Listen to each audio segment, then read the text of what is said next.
Baiklah, Assalamualaikum warahmatullahi wabarakatuh. Perkenalkan, nama saya Nurul Intan Duyanti dengan NIM 19-2900-018 dari Prodi Manajemen Keuangan Syariah.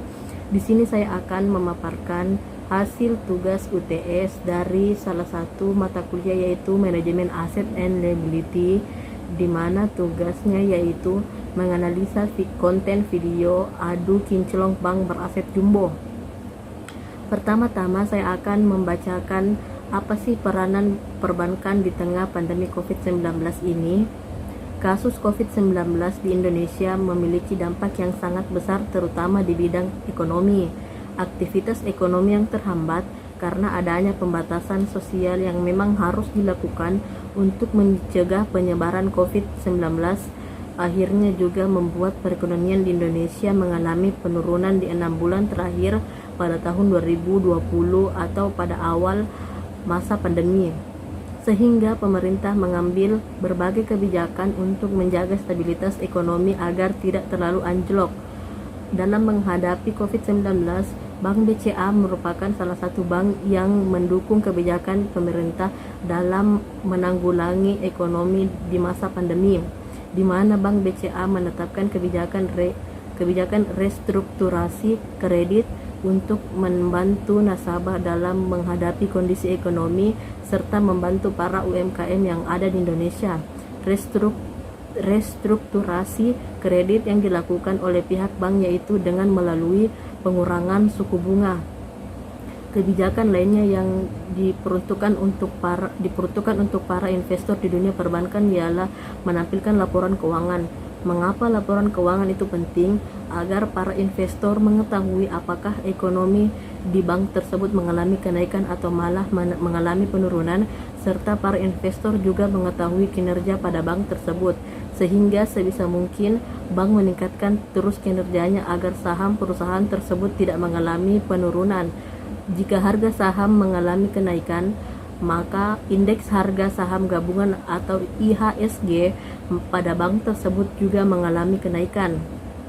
Selanjutnya, saya akan memberikan salah satu contoh bank yang beraset jumbo di Indonesia. Salah satu bank yang beraset jumbo yang saya ambil yaitu BCA atau Bank Sentral Asia, yang merupakan salah satu bank swasta yang memiliki aset jumbo di Indonesia. Total aset yang dimiliki Bank BCA hingga September 2020 yaitu 1.003,64 triliun rupiah. Selanjutnya saya akan membacakan beberapa jumlah kredit yang telah disalurkan oleh Bank BCA serta dana pihak ketiga yang berhasil mereka kumpulkan pada bulan Januari hingga September tahun 2020.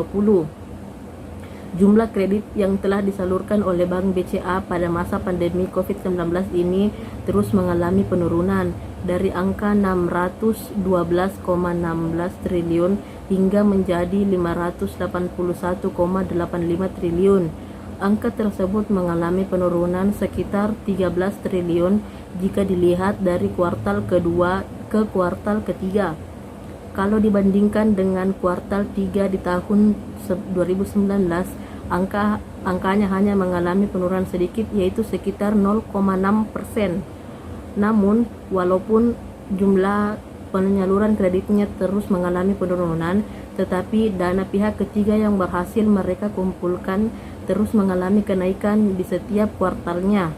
Dari kuartal kedua ke kuartal ketiga mengalami kenaikan sekitar 9 triliun hingga mencapai angka 780,68 triliun. Angka tersebut naik 14,3% dibandingkan dengan periode yang sama di tahun 2019.